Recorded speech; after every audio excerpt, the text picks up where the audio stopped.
जो है ये कार्रवाई हुई है, जिसमें भारतीय सेना ने बहावलपुर, मुजफ्फराबाद, कोटली और जो कुपवाड़ा के सामने का एरिया पड़ता है नीलम वैली का, वहां पर जो आतंक के अड्डे थे, आतंक के ठिकाने थे, उन 9 ठिकानों को ध्वस्त करते हुए 9 लोकेशन जो हैं उस पे ऑपरेशन सिंदूर जो है वो चलाया है। और लगातार जो तस्वीर जी ठीक है अजय, 9 लोकेशंस पर ऑपरेशन सिंदूर को शुरू कर दिया गया। और आपका ये कहना है कि जो पीओके का पूरा इलाका है, जिसमें मुजफ्फराबाद भी है, जिसमें मीरपुर भी है, जिसमें कोटली भी है और कुपवाड़ा से लगा हुआ तमाम इलाका। मेरे साथ आशिक मीर भी इस वक्त श्रीनगर से जुड़े हुए हैं। आशिक, क्या जानकारी आपको मिल पा रही है ऑपरेशन सिंदूर से जुड़ी हुई इस वक्त की?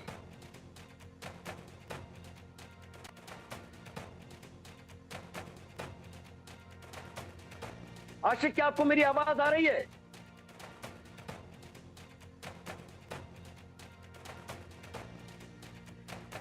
फिलहाल आशिक मेरे साथ जुड़ नहीं पा रहे हैं, लेकिन मेरे साथ अजय जांडियाल जरूर जुड़े हुए हैं। अजय, ऑपरेशन सिंदूर को लेकर बहुत कुछ हो रहा है जो लगातार दिखाई पड़ रहा है। जरा सा कुछ तस्वीरें दिखाइए जम्मू के इलाकों में या पास के इलाकों में क्या हो रहा है, क्या इस वक्त है जबकि ऑपरेशन सिंदूर भारतीय सेना ने शुरू कर दिया है।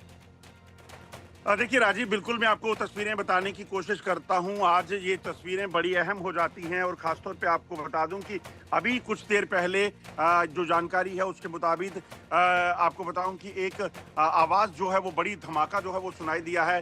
जो जानकारी है उसके मुताबिक पाकिस्तान की तरफ से कई ऐसे ठिकाने जो हैं वहाँ पर जब भारतीय एयरफोर्स का जो है वो अटैक हुआ है, जब 9 ठिकानों को ध्वस्त किया गया है, उसके बाद पाकिस्तान की तरफ से युद्ध विराम का उल्लंघन हुआ है।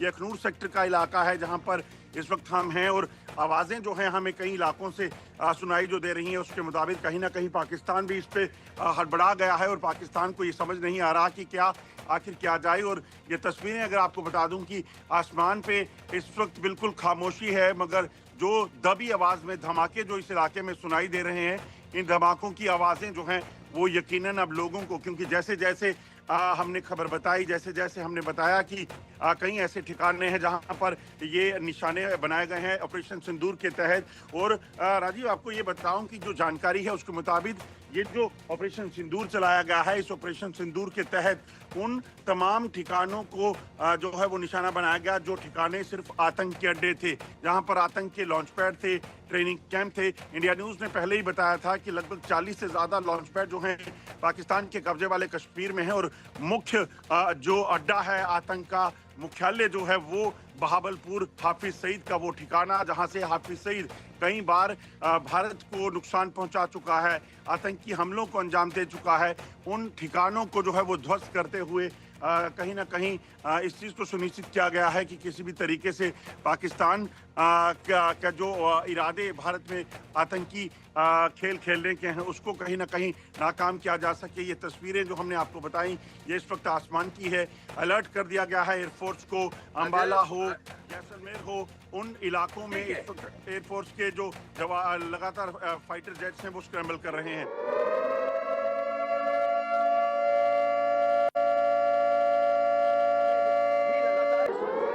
और इस ऑपरेशन में भारतीय वायुसेना ने पाकिस्तान और पाक अधिकृत कश्मीर में स्थित 9 आतंकी ठिकानों पर टारगेटेड स्ट्राइक की है। यह कार्रवाई करीब 1:30 बजे के आसपास अंजाम दी गई। हमला जो है बहावलपुर, कोटली और मुजफ्फराबाद में किया गया है। अभी की बड़ी खबर, शुरुआती जो जानकारी मिल रही है ITV नेटवर्क के, उसके मुताबिक भारतीय वायुसेना ने अत्यंत सटीक और सावधानी पूर्वक इन ठिकानों को निशाना बनाया है। और जिस तरह से प्रेस इन्फॉर्मेशन ब्यूरो ने जो जानकारी दी है कि ऑपरेशन सिंदूर की प्लानिंग को बहुत ही स्ट्रेटेजिक रूप से तैयार किया गया ताकि जो है आतंकवादियों को गतिविधियों को करारा जवाब दिया जा सके। सबसे महत्वपूर्ण बात यह है कि PIB ने जो जानकारी दी है, यह कदम पहलगाम में हुए बर्बर आतंकवादी हमले के बाद उठाए गए हैं, जिसमें जो 25 भारतीय और एक नेपाली नागरिक की हत्या कर दी गई थी। भारत अपनी इस प्रतिबद्धता पर खरा उतरा है और इस हमले के लिए जिम्मेदार लोगों को जवाबदेह ठहराया गया है। PIB की माने तो ऑपरेशन सिंदूर पर आगे की जानकारी जल्द ही दी जाएगी। और पहलगाम हमले को वायु सेना ने लिया है बदला। जो सूत्रों से मैं जानकारी मिल रही है, पहलगाम में आतंकियों ने बैसरंग घाटी को निशाना बनाया था और इस दौरान 26 जो है टूरिस्ट को आतंकियों की गोलीबारी में मौत हो गई थी। और इस हमले के बाद भारत ने अंजाम भुगतने की चेतावनी दी थी। पिछले कई दिनों से लगातार आपने देखा था कि दिल्ली में इसको लेकर लगातार बैठकों का दौर चल रहा था। प्रधानमंत्री ने 4 बार जो विभिन्न समय पर उन्होंने साफ तौर पे कहा था कि जिसने भी इस घटना को अंजाम दिया है उसे बख्शा नहीं जाएगा। साथ ही साथ केंद्रीय गृह मंत्री अमित शाह ने भी कहा था कि जो भी इस कारनामे को अंजाम दिया है उसको बख्शा नहीं जाएगा। तो वायुसेना की तरफ से स्ट्राइक भारत के जो है महत्वपूर्ण बात यह है कि 9 जो है ठिकाने पर निशाना बनाया गया है। पीआईबी ने बताया है कि इस ऑपरेशन के दौरान पाकिस्तान की सैन्य सुविधाओं को नहीं छुआ गया है, जिसमें यह सुनिश्चित हो सके कि कार्रवाई का असल मकसद आतंक को खत्म करना है, न कि पड़ोसी मुल्क के साथ संघर्ष को बढ़ाना। ये बड़ी खबर है, ये बड़ी खबर है। और इस ऑपरेशन के दौरान पाकिस्तान की सैन्य सुविधाओं को नहीं छुआ गया है, जिससे यह सुनिश्चित हो सके कि कार्रवाई का असल मकसद आतंक को खत्म करना है, न कि पड़ोसी मुल्क के साथ संघर्ष को बढ़ाना। वायुसेना की तरफ से ये साफ तौर पे बताया गया है।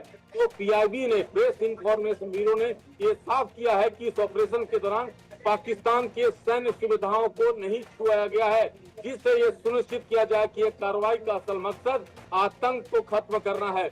और जिस तरह से ये शुरुआती जानकारी हमें मिल रही है कि भारतीय वायुसेना ने अत्यंत सटीक और सावधानी पूर्वक इन ठिकानों को निशाना बनाया है।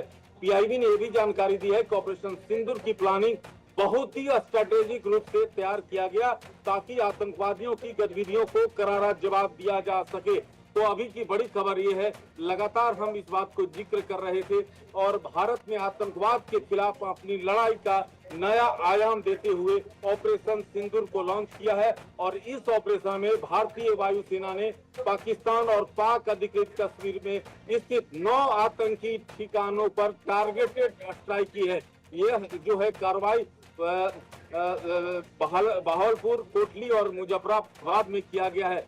तो ये अभी की बड़ी जानकारी और शुरुआती जो जानकारी हमें मिल रही है, भारतीय वायुसेना ने अत्यंत सटीक और सावधानी पूर्वक इन ठिकानों को निशाना बनाया है।